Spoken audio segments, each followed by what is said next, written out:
जय श्री हरि विष्णु। कैसे हैं आप सब लोग? आशा करते हैं कि आप सब स्वस्थ होंगे।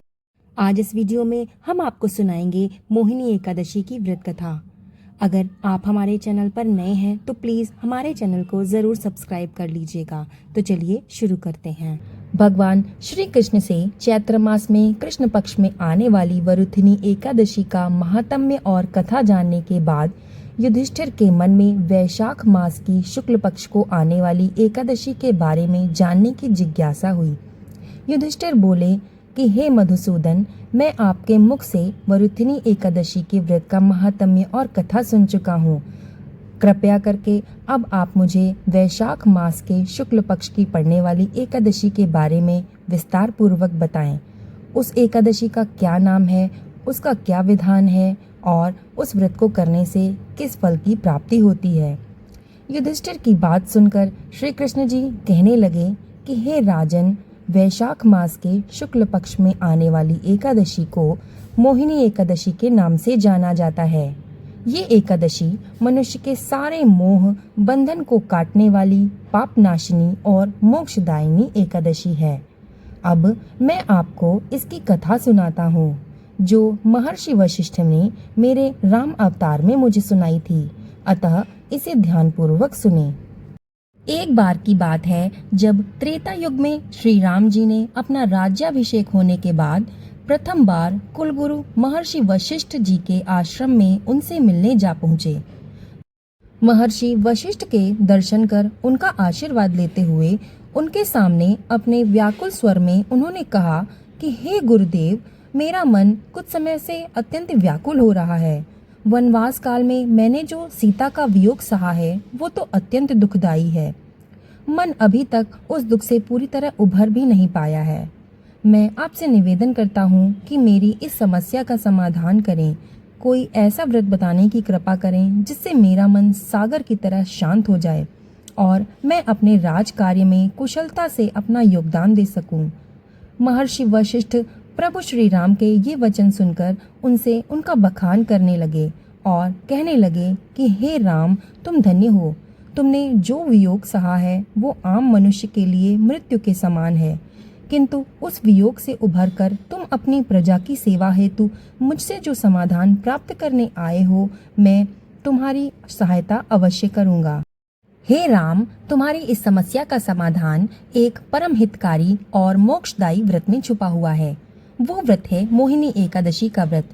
हे राम, वैसे तुम्हारे नाम के स्मरण मात्र से सभी जीवों के दुख पीड़ा आदि दूर हो जाते हैं, किंतु जिन हित के उपलक्ष्य में ये व्रत जो भी मनुष्य श्रद्धा पूर्वक करता है उसके जन्म जन्मांतर के पाप नष्ट हो जाते हैं और वो सभी मोह बंधन से छूटकर भगवान विष्णु को परम धाम के लोक में प्राप्त होता है। इस व्रत से जुड़ी कथा में आज मैं तुम्हें सुनाने जा रहा हूँ, अतः तुम इसे ध्यानपूर्वक सुनना। सरस्वती नदी के तट पर भद्रावती नाम की एक नगरी हुआ करती थी। उस नगरी पर धृतिमान नामक एक परम प्रतापी चंद्रवंशी राजा राज करता था। वो नगरी पूर्ण रूप से समृद्ध और धनी थी। उस नगरी में धन संपत्ति से परिपूर्ण और धर्म काज में अपना जीवन व्यतीत करने वाला धनपाल नामक एक वैश्य भी रहा करता था। वो अत्यंत पुण्यवान और परम विष्णु का भक्त था। उसने अपने जीवन काल में अपने नगर और जनहित में अनेक भोजनालय, धर्मशाला, कुएं, सरोवर और प्याऊ की रचना करवाई थी। मार्गों पर आम, नीम, जामुन आदि के वृक्ष भी लगवाए थे। धनपाल सुखी और समृद्ध होने के साथ साथ संतान सुख से भी परिपूर्ण थे। उन्हें 5 संतानें थीं: सुमना, सुबुद्धि, मेधावी, सुकृति और धृतबुद्धि। इन संतानों में 5वीं संतान धृतबुद्धि अत्यंत दुराचारी और महापापी थी। ये वैश्यागमन, दुष्ट मित्रों की संगति में रहकर जुआ खेलता और पर स्त्री पर भोग विलास भी करता था तथा हर रोज मंद और मांस का सेवन करता था। इसी प्रकार के कुकर्मों से वो अपने पुण्यात्मा पिता के धन का व्यय करता था। पुत्र के इस कुकर्मों से पिता धनपाल अत्यंत दुखी रहते थे। एक बार पुत्र धृतबुद्धि ने मदिरा पान कर देर रात्रि वो घर आया और अपने पूज्य पिता का अपमान करने लगा। क्रोध में आकर पिता धनपाल ने उसे घर से बाहर निकाल दिया। घर से विमुख होकर उसने अपने शरीर पर धारण किए हुए वस्त्रों और अलंकारों को बेचकर अपना जीवन निर्वाह किया।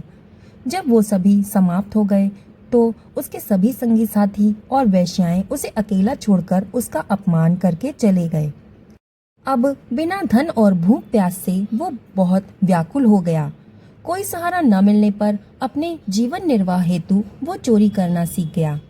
चोरी करते करते एक बार वो पकड़ा गया, किंतु नगर में उसके पिता के कारण एक पुण्यात्मा वैश्य का पुत्र जान उसे चेतावनी देकर छोड़ दिया गया। किंतु अपने दुष्कर्मों के साथ वो दोबारा फिर से पकड़ा गया। इस बार नागजनों ने उसे राजा को सौंप दिया। राजा ने उसका अपराध जान उसे कठिन कारावास की सजा सुनाई। कारागार में उसको बहुत सी यातनाएं दी गईं। इसके पश्चात राजा ने उसे राज्य से निकाल दिया। इसके पश्चात वो जंगल की ओर चला गया और वहां पशु पक्षियों को मारकर खाने लगा। कुछ समय के बाद वो बहेलिया बन गया। वो धनुष बाण लेकर पशु पक्षियों का शिकार करके उनको खाता था। एक दिन वो भोजन की तलाश में इधर उधर भटक रहा था। भोजन की तलाश करते हुए वो ऋषि कौंडिन्य के आश्रम में पहुंच गया। कौंडिन्य ऋषि गंगा स्नान करके आ रहे थे तो उनके गीले वस्त्रों से गंगा जल की कुछ छींटे उस पर जा गिरीं, जिससे उसे सुबुद्धि प्राप्त हुई। वो उसी क्षण कौंडिन्य ऋषि के आश्रम जाकर उनके श्री चरण में गिर गया और कहने लगा कि मुनि श्रेष्ठ, मैंने अपने जीवन काल में अत्यधिक पाप कर्म किए हैं और उसके फलस्वरूप आज मेरी ये दशा है। मेरे पास धन नहीं है और न ही पर्याप्त अन्न। इस अवस्था में मैं जीवन निर्वाह करना मेरा कठिन हो गया है। इन सभी दुखों के निवारण हेतु कृपया आप मुझे कुछ उपाय बता सकते हैं जिसमें धन की कोई आवश्यकता न हो और मैं अपने पाप कर्मों का प्रायश्चित भी कर सकूं। ऋषि ने दीन स्वर सुनकर अपने उच्च स्वर में कहा कि वत्स, मैं जानता हूँ तुमने अपनी क्षीण बुद्धि के कारण बहुत से पाप कर्म किए हैं और उसके फलस्वरूप आज तुम्हारी ये दशा है। अतः इस दशा के निवारण हेतु तुम्हें भगवान विष्णु की अति प्रिय एकादशी तिथि का व्रत रखना होगा। वैशाख मास के शुक्ल पक्ष में आने वाली मोहिनी एकादशी तुम्हारे सभी पापों से तुम्हें मुक्ति दिलाने हेतु अति उत्तम तिथि है। इस एकादशी का व्रत करने से मनुष्य के मेरु पर्वत समान पाप भी क्षण भर में नष्ट हो जाते हैं और मनुष्य को सद्गति प्राप्त होती है। ऋषि कौंडिन्य के वचन सुन धृतबुद्धि ने प्रसन्न होकर बिना विलंब किए आने वाली मोहिनी एकादशी पर व्रत रखकर पूरे विधि विधान से भगवान श्री हरि विष्णु की पूजा अर्चना की और द्वादशी के दिन सूर्योदय के बाद भगवान श्री हरि की आराधना करते हुए उस व्रत का समापन किया। हे राम, इस व्रत की पूर्ति से उसके सारे पाप नष्ट हो गए और अंत समय में वो गरुड़ पर बैठकर विष्णु लोक को गया। संसार में इस व्रत को करने से मोह के सारे बंधन छूट जाते हैं। संसार में इस व्रत के अतिरिक्त और कोई व्रत श्रेष्ठ नहीं है।